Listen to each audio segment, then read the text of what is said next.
Good morning, everybody. So, today we will deal point 3 of our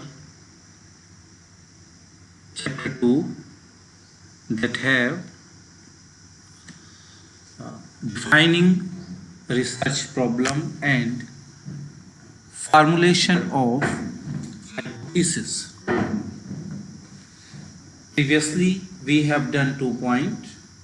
First was the selection of the research problem and second was the literature review. And now I am discussing the research problem and the formulation of the hypothesis.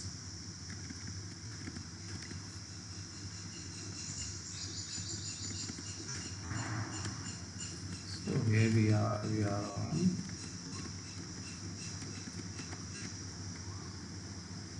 here. Yeah. So today we will discuss research problem and hypothesis formulation. So if we look on simply what is the research problem, then we can say that it is the precise and the clear statement of the questions or the issue that we want to investigate, that to be investigated.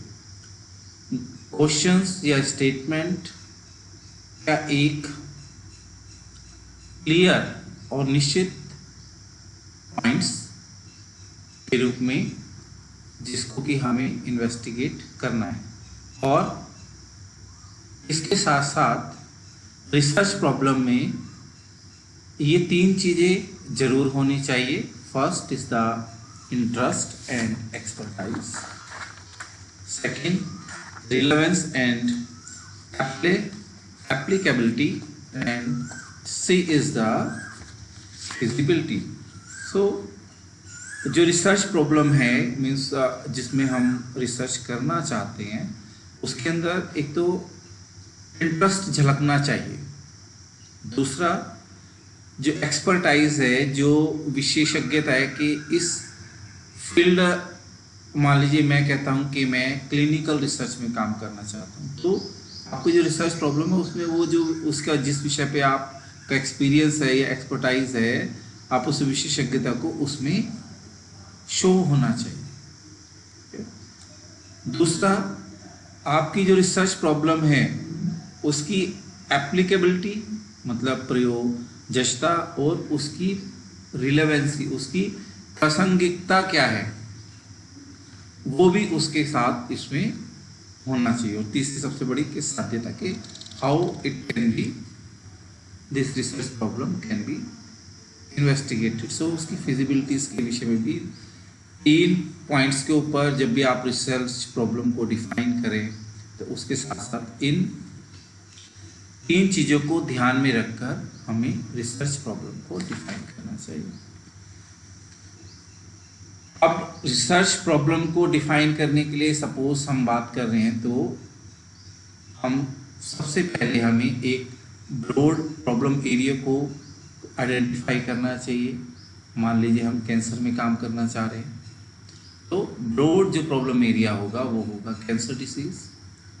उसके बाद उसका सब area के cancer में से किस type के cancer के ऊपर वर्क करना चाह रहे हैं. तीसरा, उसके बाद आप उस सब एरिया में आप अपना एरिया डिसाइड करेंगे कि आप क्लिनिकल रिसर्च करना चाहते हैं, आप प्री क्लिनिकल रिसर्च करना चाहते हैं, उसके विषय में आप डिसाइड करेंगे. Then afterward you will define the problem. जब आप प्रॉब्लम को डिफाइन करेंगे कि ये मेरा मेजर एरिया हो गया, उसके बाद ये सब एरिया आ रहेगा, और उसके बाद मैंने एक एरिया डिफाइन कर लिया. सपोज मैं कैंसर में शोध करना चाहता था, तो कैंसर में किस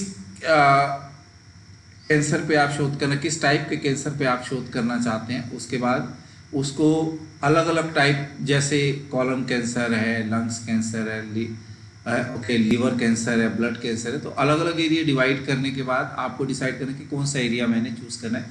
मैं सपोज कहूँ कि मुझे ब्लड कैंसर पे काम करना है, तो मैंने ब्लड कैंसर एरिया डिफाइन. उसके बाद डिफाइन प्रॉब्लम, मैं उस ब्लड कैंसर को किस चीज़ पे काम करना चाह रहा हूँ, किसी मेडिकेशन की एफिकेसी को चेक करना चाह रहा हूँ, या फिर जस्ट जो क्लासिकल मेडिकेशन है उसको, उसकी प्रामाणिकता को देखना चाह रहा हूँ, या कोई नया फार्मूलेशन जो मैंने बनाया है उस नए फार्मूलेशन को चेक करना चाहता हूँ, या फिर अपने क्लासिकल लिटरेचर के अंदर इससे रिलेटेड, इस डिसीज के सिम्टम से रिलेटेड क्या क्या लक्षण बताए गए हैं उसके विषय को मैं समराइज रूप में देखना चाहता हूँ। तो many point we have it, then we will go to decide about the our objective, के हमारा उद्देश्य क्या होगा। तो ये एक हिरार्की है। अगर हम इस हिरार्की के अकॉर्डिंग भी कार्य करना प्रारंभ करें या रिसर्च प्रॉब्लम को हम फाइनल ऑब्जेक्टिव के रूप में लाना चाहें, तो इस एंगल से हम अपनी जो रिसर्च प्रॉब्लम है उसको सही रूप में, व्यवस्थित रूप में ला सकेंगे। अगर हम बात कहें कि अच्छी रिसर्च क्वेश्चन क्या होता है, what is the good research question, तो उसके बारे में भी कुछ चीज़ों को माइंड में रखने की आवश्यकता है। जैसे कि the good research question should B non biased, मतलब जो भी रिसर्च है, क्वेश्चन है, वो बायस्ड नहीं होना चाहिए, मतलब वो पक्षपाती नहीं होना चाहिए कि पुरुष, महिला, बच्चे। तो ज़्यादातर बेटा बेटी के ऊपर कई क्वेश्चन राइज हो जाते हैं कि भारत सरकार ने भी कुछ विषयों के ऊपर बैन लगा रखा है कि जैसे अगर आप कहें कि कई ऐसी औषधियाँ हैं, ऐसा सुनने में आता है कि वो उनको लेने से कुछ लोग कहते हैं कि भाई आपको पुत्र ही होगा या पुत्री ही होगी। तो ये क्या है, बायास्ड टाइप की को, वो ऐसा नहीं होना चाहिए कि जो क्वेश्चन हो, आपका रिसर्च प्रॉब्लम हो, वो बायास्ड नहीं होनी चाहिए। दूसरा, आपका जो क्वेश्चन है दैट शुड बी आंसरेबल, मतलब क्वेश्चन ऐसा हो जिसका आंसर दिया जा सकता हो। ठीक है, ऐसा क्वेश्चन नहीं जिसका आंसर ना दिया जा सके, तो हम उसको रिसर्च प्रॉब्लम के रूप में नहीं ले सकते। Then it should be relevant, वो प्रासंगिक होना चाहिए। प्रासंगिक होना चाहिए कि जो आपका विषय है, या कभी कभार समसामयिक भी हो जाता है। जैसे मैं बार बार बोल चुका हूँ कि इस समय कोरोना महामारी का समय है, तो अब थर्ड वेव में आइडिया लगाया जा रहा है, या कुछ लोग, वैज्ञानिकों ने, डॉक्टर्स ने, एलोपैथिक के कहा है कि इनसे बच्चों के अंदर ये जो थर्ड वेव आएगी कोरोना की, वो उनको ज़्यादा प्रभावित करेगी, बच्चों को ज़्यादा प्रभावित करेगी। तो कई बार प्रासंगिक भी होने चाहिए। ऐसा नहीं कि हम ऐसी बीमारी के विषय में शोध कर रहे हो जिसकी प्रासंगिकता इस समय नहीं हो, या फिर उसके मरीज ही बहुत कम हो। हालांकि अपवाद में मानता हूँ कि मरीज कम होना या ज़्यादा होना इसका शोध से कोई लेना देना नहीं होता, लेकिन कुछ जगह पे इसको काउंट किया जाता है। And next is the about research question, it should B intriguing, means दिलचस्प होना चाहिए, उसमें इंटरेस्ट होना चाहिए, बोरिंग नहीं होना चाहिए। हालांकि कोई भी रिसर्च बोरिंग नहीं होती, लेकिन फिर भी एक वर्ड्स है कि okay, the research question, the good research question should be the intriguing.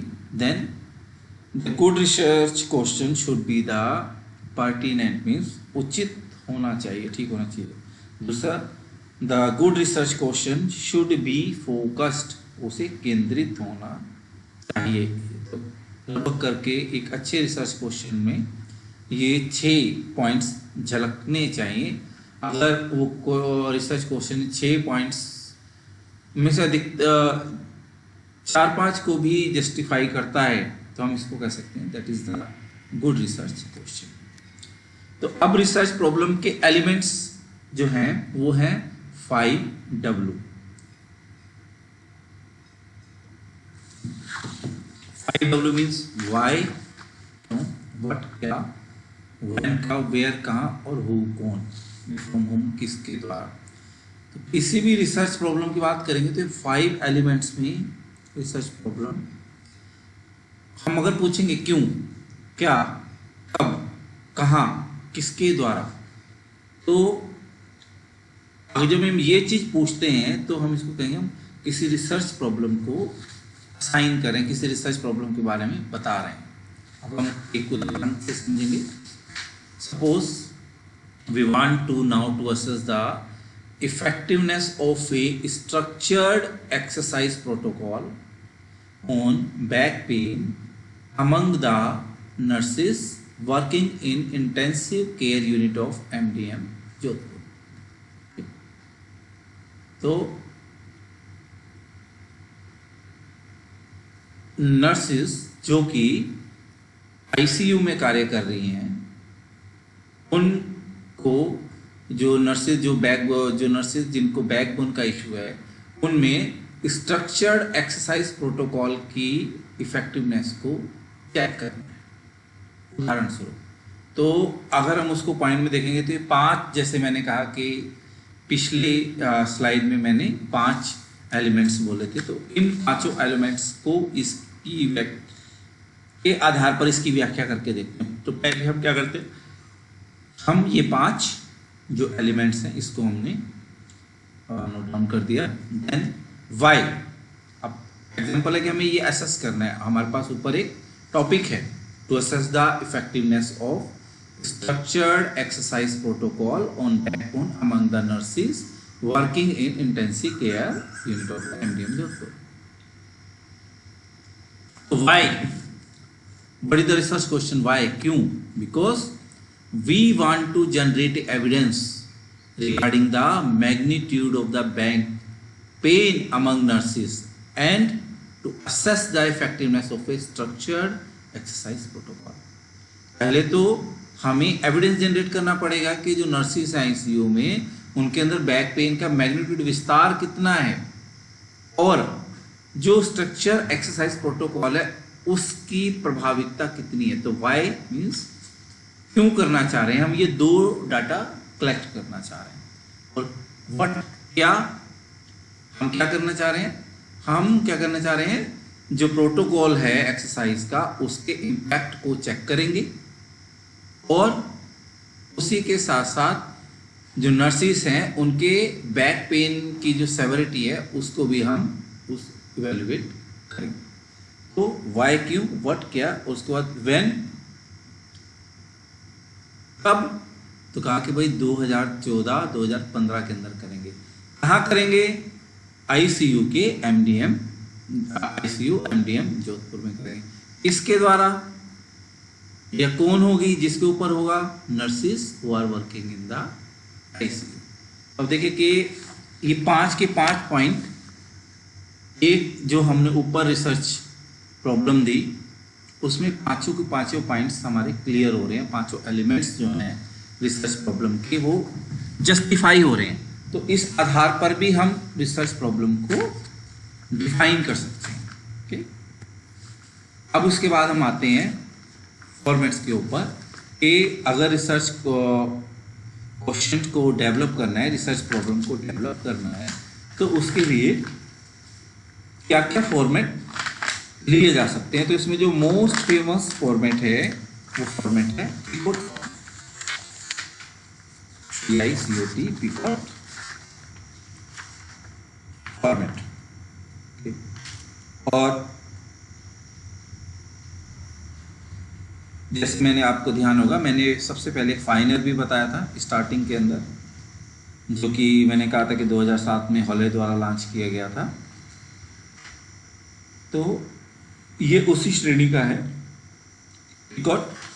अब जो पिकोट है ये 5 शब्दों से मिलके बना है, और ये 5 का अलग अलग वर्ड का अर्थ है। P means population of the interest, I is indicative for intervention, C is indicative for comparison, O is indicative for the outcome of interest, and T is indicative for the time.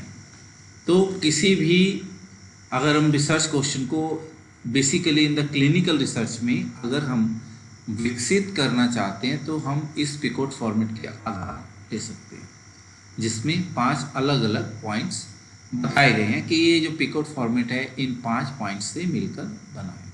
तो अगर हम उदाहरण की बात करें pneumonia का, तो हम कहेंगे कि अगर हम बात करते हैं निमोनिया पेशेंट की, तो जो पेशेंट्स है that it is with the pneumonia, then it will called as the population. Okay, and whether treatment with X, किसके साथ वो ट्रीटमेंट ले रहा है, किस मेडिकेशन के साथ ट्रीटमेंट ले रहा है, तो वो आएगा हमारा आई इंटरवेंशन में. ओके, अब उसका अगर हम कंपैरिजन भी चेक कर रहे हैं कि निमोनिया से पीड़ित व्यक्ति जिसको एक्स मेडिकेशन दे दी जा रही है या दूसरा व्यक्ति जिसको वाई मेडिकेशन दी जा रही है, तो से हम उसको कंपेयर भी कर सकते हैं. Then he is indicative that के जब हम कंपैरिजन कर रहे हैं तो किस ट्रीटमेंट के द्वारा जो हॉस्पिटल स्टे है उसमें जो दिन रहने के हो रहे हैं या जिस कितने दिनों तक के उसको हॉस्पिटलाइज होना है उसके दिनों के अंदर कितने दिन कम हो रहे हैं. So here the time is indicative for the reduce the number of day and O is indicative for the hospital stay. तो आउटकम ऑफ इंटरेस्ट क्या होगा कि ऐसी मेडिकेशन को कंपैरिजन करना, दो मेडिकेशन में से उस मेडिकेशन को कंपेयर करना जो निमोनिया में बेनिफिशियबल हो और जो हॉस्पिटल स्टे को मिनिमाइज कर सके.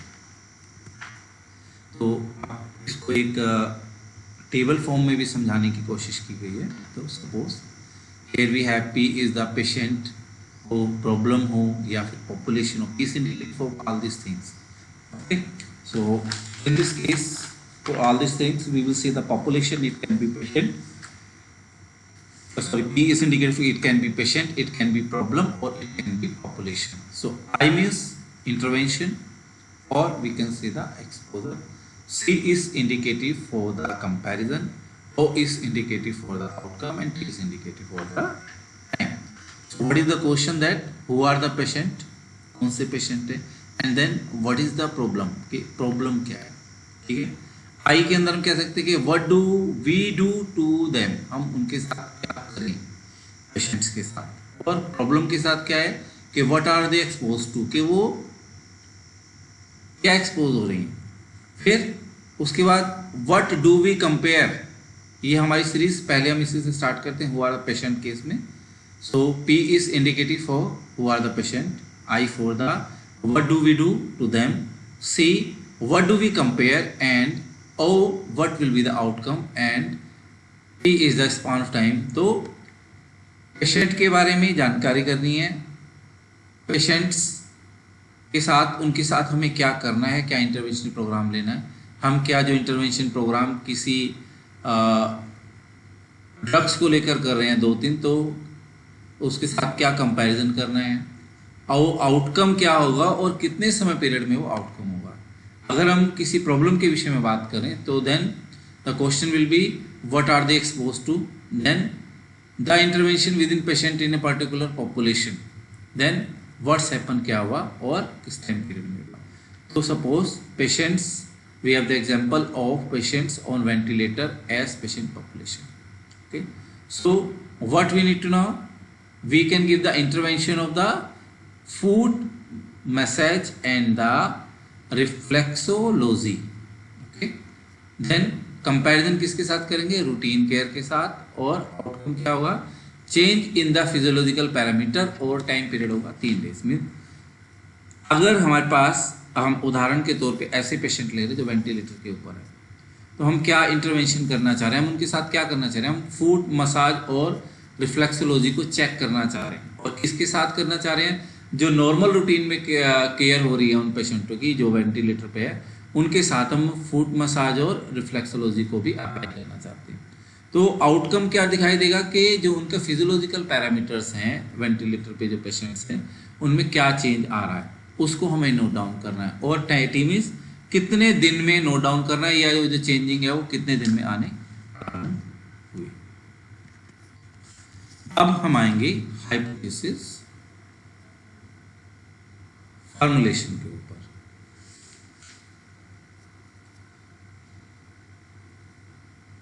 सो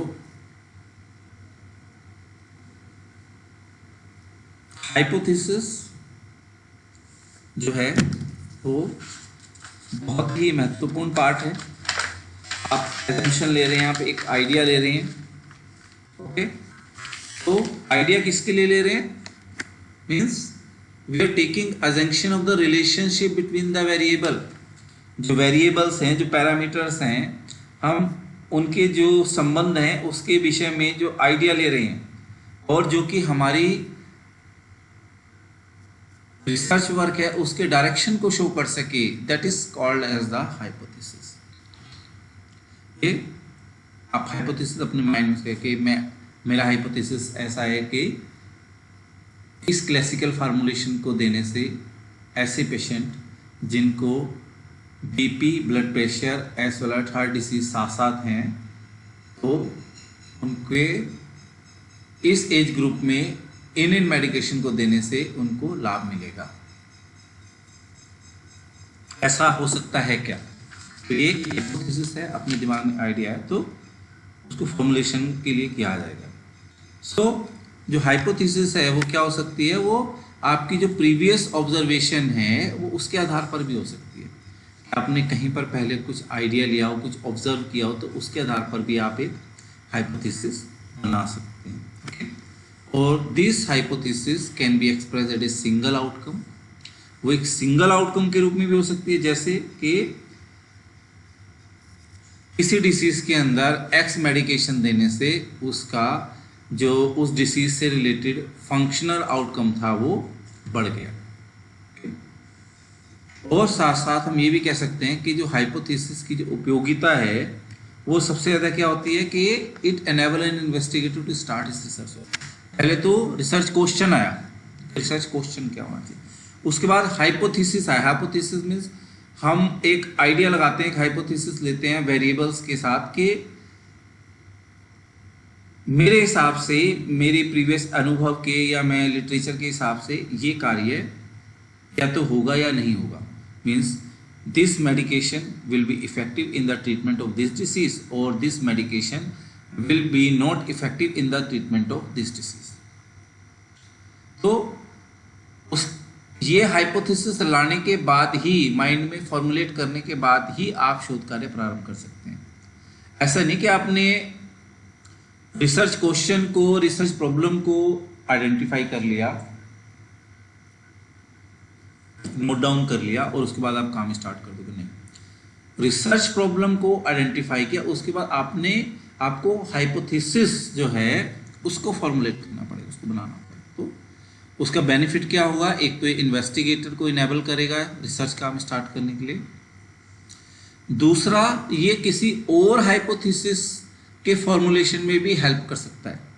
सपोज आपने एक कार्य प्रारंभ किया, आपने एक रिसर्च प्रॉब्लम, एक बच्चों से संबंधित किसी बीमारी के लिए आपने एक रिसर्च प्रॉब्लम सोची।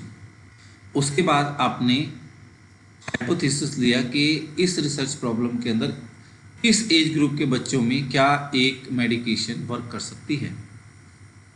अब आपने उस एज ग्रुप के अंदर हाइपोथेसिस लिया, रिसर्च कर ली, लेकिन आपने उस एज ग्रुप को एक लिमिटेड 3 या 0 to 3 ईयर या फिर 3 to 5 ईयर के एज ग्रुप में ही अपने आप को लिमिटेड कर लिया। तो फर्दर क्या होगा कि आप फिर इवेल्युएट कर सकते हैं कि इस उम्र के बच्चों के अंदर ये दवाई इस बीमारी में उपयोगी है और इस ग्रुप के अंदर बच्चों के अंदर ये दवाई इस रूप में ज़्यादा रूप से प्रभावी है या नहीं है। तो आप एक अनदर दूसरा हाइपोथेसिस भी जनरेट कर सकते हैं। इसका बड़ा बेनिफिट रहता है। देन एक लाभ तो इसका बेनिफिट ये भी है कि it lead to interpret the result drawing conclusion related to the original purposes. कि अगर हमारे पास हाइपोथेसिस ही नहीं होगा तो हम कंक्लूजन, रिजल्ट्स जो है उसके विषय में कोई भी जानकारी नहीं ले सकते हैं। इसीलिए एक तो ये इन्वेस्टिगेटर के लिए हेल्पफुल होता है कि आप क्योंकि हाइपोथेसिस फॉर्मुलेटेड हो चुका है तो उसको अपना शोध कार्य स्टार्ट कर देना चाहिए। दूसरा कि हाइपोथेसिस को इस रूप में भी बनाया जा सकता है कि वो दूसरी हाइपोथेसिस को बनाने का भी कार्य करे। एक हाइपोथेसिस में, जैसे मैंने अभी एज ग्रुप के विषय में बताया, ऐसा भी हो सकता है कि कुछ ऐसे पेशेंट जिनको मल्टीपल डिसीज हो, लेकिन ऐसा माना गया कि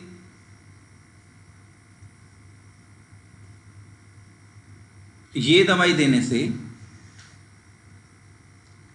इस एक डिसीज के अंदर वो ज़्यादा लाभकारी है, लेकिन जो दूसरी बीमारी उस पेशेंट में है उसके ऊपर ये दवाई देने से क्या कुछ उसका अच्छा प्रभाव पड़ रहा है, इसके विषय में भी जानकारी मिल जाती है। तो आप फर्दर हाइपोथेसिस भी डेवलप कर सकते हैं। तीसरा मैंने कहा कि जब हाइपोथेसिस होगा, रिसर्च होगी, तो उसके बाद रिजल्ट, कंक्लूजन, ये सारी चीज जो है वो जनरेट हो सकती है। अब जो हाइपोथेसिस है वो हाइपोथेसिस मेजरली जो मेडिकल फील्ड में है उसमें 7 प्रकार का बताया गया है।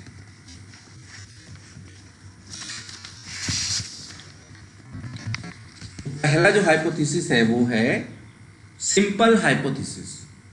सिंपल हाइपोथेसिस क्या है? इसको कभी कभार कुछ लोग बेसिक हाइपोथेसिस भी बोलते हैं। तो इस हाइपोथेसिस में क्या होता है कि केवल 2 वेरिएबल होते हैं, एक इंडिपेंडेंट और दूसरा डिपेंडेंट। तो जो इंडिपेंडेंट वेरिएबल होता है उसको हम कहते हैं कॉज, और जो डिपेंडेंट वेरिएबल होता है उसको हम कहते हैं इफेक्ट, प्रभाव। तो ये क्या करता है, ये 2 वेरिएबल के बीच में जो रिलेशनशिप है उसको शो करता है। सपोज मैं एक उदाहरण की बात कर रहा हूं, जैसे मैंने अभी कहा कि 2 वेरिएबल है, इंडिपेंडेंट एंड द डिपेंडेंट। तो ये दोनों से 2 वेरिएबल्स के बीच में के जो संबंध है उसको शो करता है। अगर हम उदाहरण की बात करें कि उदाहरण नॉन मेडिकल ले लें कि global warming can cause iceberg to melt, कि ग्लोबल वार्मिंग के कारण जो अटलांटिका में आइस के बड़े बड़े पहाड़ हैं वो मेल्ट हो रहे हैं। तो इसके अंदर अगर हम बात करें तो इंडिपेंडेंट वेरिएबल क्या है, कारण क्या है, ग्लोबल वार्मिंग। कॉज क्या हुआ, ग्लोबल वार्मिंग, और उस तो ये कहलाएगा आपका इंडिपेंडेंट वेरिएबल। और इस इंडिपेंडेंट वेरिएबल के कारण क्या हो रहा है, आइसबर्ग मेल्ट हो रही है, पिघल रही है। तो उसका जो प्रभाव है वो किसके ऊपर रहेगा, उसका डिपेंडेंट जो वेरिएबल होगा वो कहलाएगा आइसबर्ग। उसका प्रभाव होगा कि आइसबर्ग मेल्ट हो रहे हैं। ठीक है। दूसरा उदाहरण अगर हम लेंगे तो दूसरा उदाहरण हम ऐसा होगा कि suppose drinking of sugary drink daily can lead to the obesity. Okay, तो drinking sugary water daily lead to obesity. तो अगर हम मीठी चीज़ें ज़्यादा, मीठे लिक्विड, मीठे सिरप ज़्यादा प्रतिदिन पिएंगे तो उससे हमें मोटापा होने का खतरा है, या हमें मोटापा हो सकता है या होगा। तो इसके अंदर इंडिपेंडेंट जो वेरिएबल है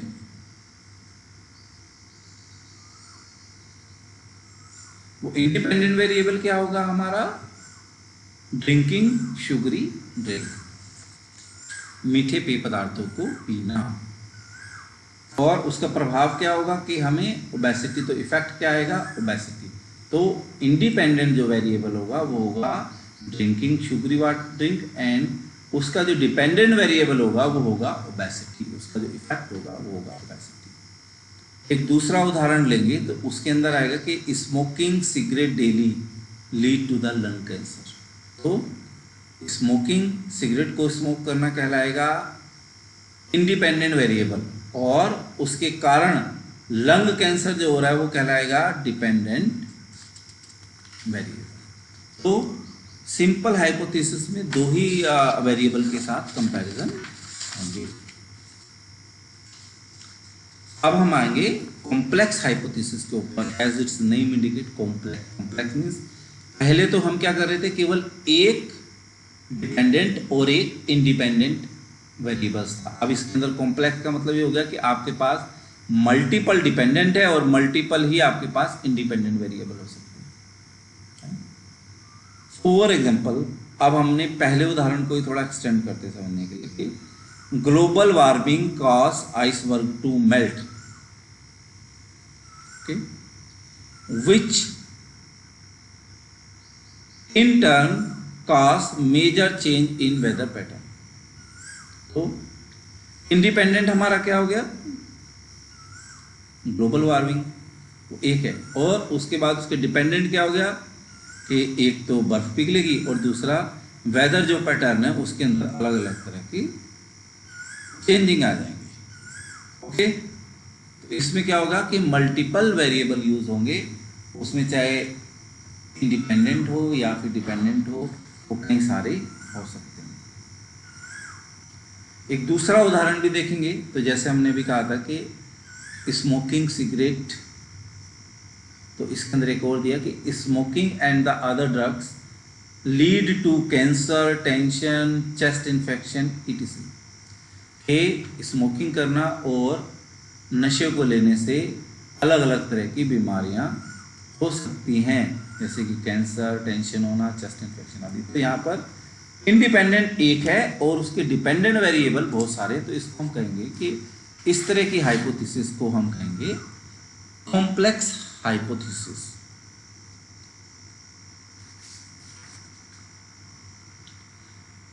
थर्ड आ जाएगा हमारे पास एम्पिरिकल हाइपोथेसिस। अब ये जो हाइपोथेसिस है ये एविडेंस के बेस के ऊपर है, तो कभी कभार इसको क्या कहते हैं कि दिस इज द, कभी कभार इसको हम कहते हैं वर्किंग हाइपोथेसिस आल्सो। ओके, तो जो वर्किंग हाइपोथेसिस होती है ये टेस्टेड भी हो सकती है और it can be tested by using observation as well as the experiments. Okay,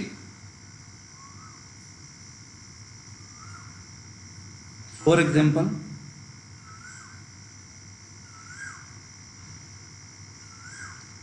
suppose we want to say that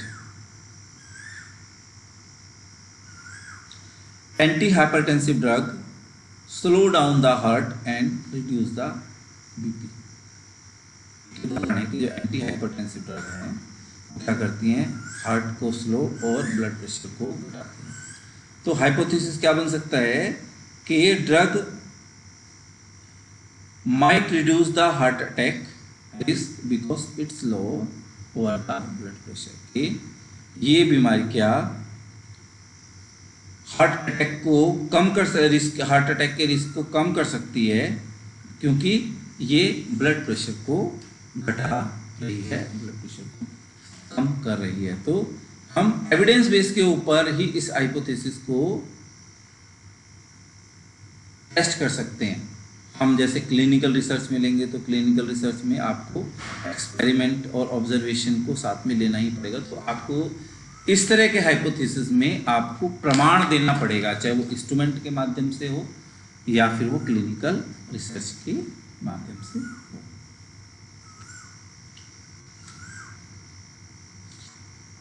इसके बाद जो दो हाइपोथेसिस है नल एंड अल्टरनेटिव हाइपोथेसिस, ताकि ये हाइपोथेसिस भी मेडिकल क्लिनिकल रिसर्च के अंदर बहुत ज़्यादा उपयोग की जाती है।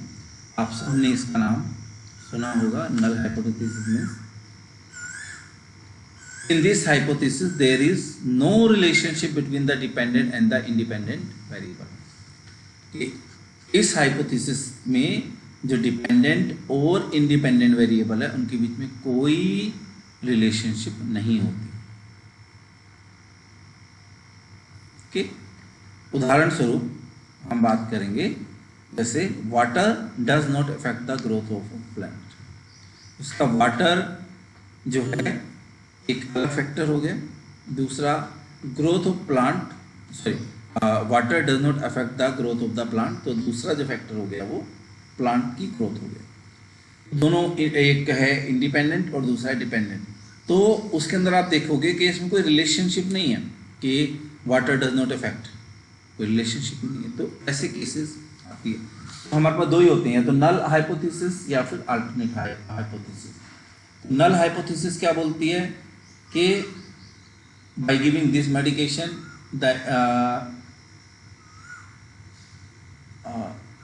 it will impact on this disease,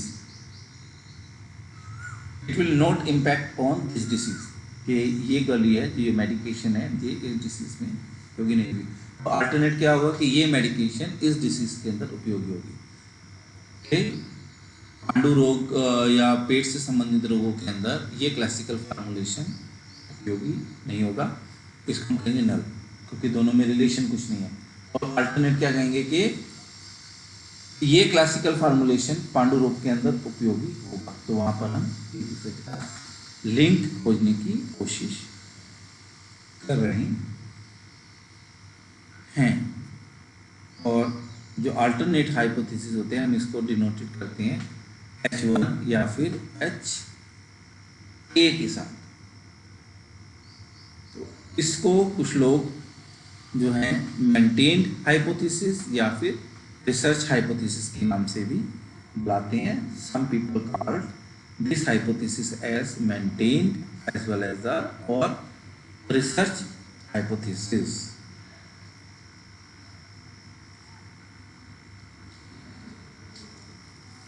but for example इसका जो उदाहरण लेंगे, suppose we are saying that patient taking the disease, the patient that taking the study drug will have the lower cholesterol level than those taking a placebo. तो patient एक x drug को ले रहा है जो कि कोलेस्ट्रॉल लेवल को blood में कम करेगा उन लोगों की तुलना में जिनको प्लेसिबो ड्रग दी जा रही है। तो प्लेसिबो ड्रग का मतलब ये होता है कि हम किसी हर्ब को किसी डिसीज के लिए मुख्य के ट्रीटमेंट में मुख्य कारक मानते हैं। तो प्लेसिबो एक 2-3 पैरामीटर्स होते हैं क्लिनिकल रिसर्च में और प्री क्लिनिकल में। एक तो हम लेते हैं कंट्रोल एग्जाम्पल, कंट्रोल ग्रुप। हमें किसी दवाई की एफिकेसी को प्री क्लिनिकल या क्लिनिकल इवेलुएट करना है, तो उसके लिए जो है हमारे पास 2-3 ऑप्शन होंगे।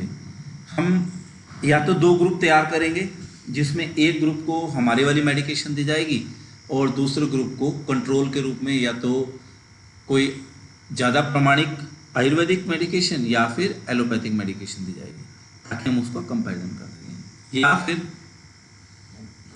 अगर वो नहीं कर सकते हैं तो हम क्या करेंगे, प्लेसिबो मेडिकेशन देंगे। तो प्लेसिबो मीन्स उसके अंदर जो हर्ब हम पहले दे रहे हैं वो हर्ब नहीं होगी। एक ग्रुप में जैसे कि एक ग्रुप 2 ग्रुप बनाए हैं, तो एक ग्रुप में हम हर्ब दे रहे हैं, दूसरे ग्रुप में हम क्या कर रहे हैं, हर्ब के बिना ही एक ऐसी गोली बना ली और उस गोली को हमने कह दिया कि इसके अंदर मेडिकेशन है, लेकिन हम जानते हैं उसके अंदर गोली के अंदर वो हर्ब नहीं है, तो वो दे दी। तो उसके साथ उसको कंपैरिजन करते हैं कि जिन पेशेंट को हमने अपनी हर्ब दी उनका कोलेस्ट्रॉल लेवल डाउन हुआ, उनकी तुलना में जिन पेशेंट को केवल प्लेसिबो विदाउट ड्रग के हमने मेडिकेशन दी। तो ये भी 2 तरह की होती है जी। एक होती है सिंगल टेल, 1 टेल जिसको कहते हैं, या फिर 2 टेल होती है। तो जो पहला उदाहरण है इसको हम कह सकते हैं कि ये 1 टेल उदाहरण है, मतलब कि जो ड्रग है उसका जो इम्पैक्ट होगा वो कोलेस्ट्रॉल लेवल को लो करना होगा। अब अगर हम 2 टेल की बात करें तो 2 टेल का मतलब हुआ कि हम ऐसा बोले कि the patient while taking our study drug will have significantly different cholesterol level than those who have taking a placebo। तो यहाँ पर क्या किया, एक सिंगल ये बात कर दी कि ब्लड प्रेशर को कोलेस्ट्रॉल लेवल को लोअर करेगी मेडिकेशन, ठीक है, उनकी तुलना में जिन्होंने प्लेसिबो लिया। अब अगर हम 2 टेल डबल उसमें ले रहे हैं तो ये कहेंगे कि जो पेशेंट हैं उनका अलग अलग प्रकार का महत्वपूर्ण कोलेस्ट्रॉल लेवल चेक होगा या होगा किसकी तुलना में, उन रोगियों की तुलना में जिनको प्लेसिबो दी गई है। तो ये और अलग अलग डायरेक्शन में ले गया कि अलग अलग तरह का कोलेस्ट्रॉल लेवल होगा। पहले ने क्या कहा कि लोअर लेवल होगा, तो उसको हमने सिंगल टेल का या 1 टेल का। अब 2 टेल मीन्स अलग अलग तरह का कोलेस्ट्रॉल लेवल होगा। तो लेकिन ये जो टोटल स्टडी है ये हमें ये नहीं बताएगी कि लेवल हाई हुआ या कम हुआ, वो सिर्फ ये बताएगी कि अलग अलग प्रकार का कोलेस्ट्रॉल लेवल चेक किया गया।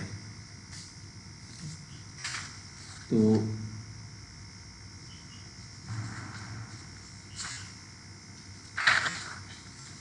उसके बाद हम बात करते हैं कि जो ये अल्टरनेटिव हाइपोथेसिस है, ये अल्टरनेटिव हाइपोथेसिस मेजरली दो तरह की होती है, हालांकि चार तरह की बोली गई लेकिन दो तरह की मेजर मानी गई। एक तो डायरेक्शनल हाइपोथेसिस और एक non directional hypothesis. So directional hypothesis क्या करती है, it specify the direction of the relationship between the two or more independent variable and two or more dependent variable. तो वेरिएबल भी क्या लेंगे, दो या दो से ज़्यादा इंडिपेंडेंट, दो या दो से ज़्यादा डिपेंडेंट वेरिएबल की रिलेशनशिप की डायरेक्शन या फिर उसकी जो नेचर है उसको स्पेसिफाई करेगी। फॉर एग्जाम्पल हम बात करें कि high quality of nursing education will lead to high quality of nursing practice skill. मतलब अगर नर्सिंग एजुकेशन में हाई क्वालिटी की एजुकेशन दी जाएगी तो वो क्या करेगी कि जो पढ़ने वाले बच्चे हैं नर्सिंग, उनके अंदर हाई क्वालिटी की प्रैक्टिस स्किल को विकसित करेगी। तो ये डायरेक्शन बता रही है, दिशा बता रही है कि क्या होगा अगर हाई नर्सिंग एजुकेशन में हाई क्वालिटी के कई सारे पैरामीटर हैं, तो दो से ज़्यादा पैरामीटर हो गए, तो वो क्या करेंगे, क्वालिटी ऑफ नर्सिंग को जो प्रैक्टिस स्किल है जो डिपेंडेंट है उसकी क्वालिटी को आगे हाई क्वालिटी तक के ले जाएगी। तो एक डायरेक्शन बता रही है, दिशा बता रही है। तो इस तरह की हाइपोथेसिस को हम कहते हैं डायरेक्शनल हाइपोथेसिस। एक दूसरा उदाहरण भी है, जैसे कि हमारे पास इथिकल मेडिकेशन होती है, तो वो क्या होती है, वो मेडिकेशन क्या करती है, जो जेनरिक मेडिकेशन है उसकी तुलना में बहुत ज़्यादा प्रभावी होती है। तो इसको भी हम कहेंगे कि अगर हम एथिकल मेडिकेशन लेंगे तो वो क्या करेगा, उसकी पोटेंसी या उसकी जो एफिकेसी है वो ज़्यादा होगी। तो वो डायरेक्शन शो कर रहा है कि अगर मेडिकेशन एथिकल होगी तो उसकी वो ज़्यादा होगी एफिकेसी। अब हम बात करते हैं नॉन डायरेक्शनल। तो इसमें क्या करता है, रिलेशनशिप तो शो कर रहा है लेकिन डायरेक्शन शो नहीं कर रहा है। ठीक है, पहले में क्या कर रहा था, डायरेक्शन दिशा बता रहा था। इसके अंदर क्या कर रहा है, इसके अंदर दिशा नहीं बता रहा है किसी भी रूप में। जैसे एक उदाहरण कर लें कि teacher student relationship influence student learning. Student और टीचर के बीच जो संबंध होता है वो क्या करता है, स्टूडेंट के पढ़ने की क्षमता को प्रभावित करता है। तो डायरेक्शन प्रभावित करता है, लेकिन क्या प्रभावित करता है, बढ़ाता है या घटाता है, नहीं, केवल प्रभावित करता है। तो क्या क्या हाइपोथेसिस तो है, दो से ज़्यादा वेरिएबल्स भी हो गए और अलग अलग तरह के हो गए, इंडिपेंडेंट और डिपेंडेंट, लेकिन वो नेचर नहीं बता रहा है, वो उसका डायरेक्शन जो है वो नहीं दे रहा है। तो हम इसको कहेंगे, ऐसी जो हाइपोथेसिस होगी, ऐसी हाइपोथेसिस को हम कहेंगे नॉन डायरेक्शनल हाइपोथेसिस। उसके बाद आती है हमारी कैज़ल हाइपोथेसिस। तो जो कैज़ल हाइपोथेसिस है ये क्या करती है, ये कॉज और इफेक्ट रिलेशनशिप को सजेस्ट करती है, जो कि आप वेरिएबल्स ले रहे हैं अलग अलग, उनके बीच में जो कॉज और इफेक्टिव रिलेशनशिप है उसको सजेस्ट करती है। तो ये क्या करती है, डिपेंडेंट वेरिएबल के ऊपर ज़्यादा काम करती है। तो मीन्स ये क्या करेगी कि it will predict the effect of independent variable on the dependent variable. Okay, और अगर उदाहरण की बात करें तो आजकल बर्निंग है कि पेट्रोल के प्राइस बहुत हाइक हो रहे हैं। तो हम अगर उदाहरण की बात करें तो एक उदाहरण हमारे समक्ष आएगा कि रेजिंग द पेट्रोल और diesel price cause an increase in the number of people who carpool to work.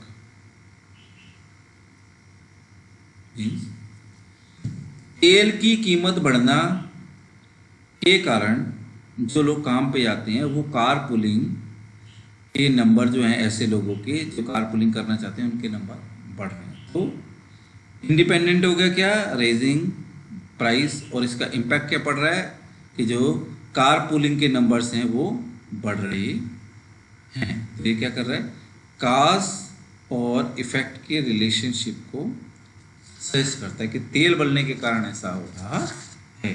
तो आज जो लेक्चर है वो हम यहीं पर इस लेक्चर को विराम देते हैं।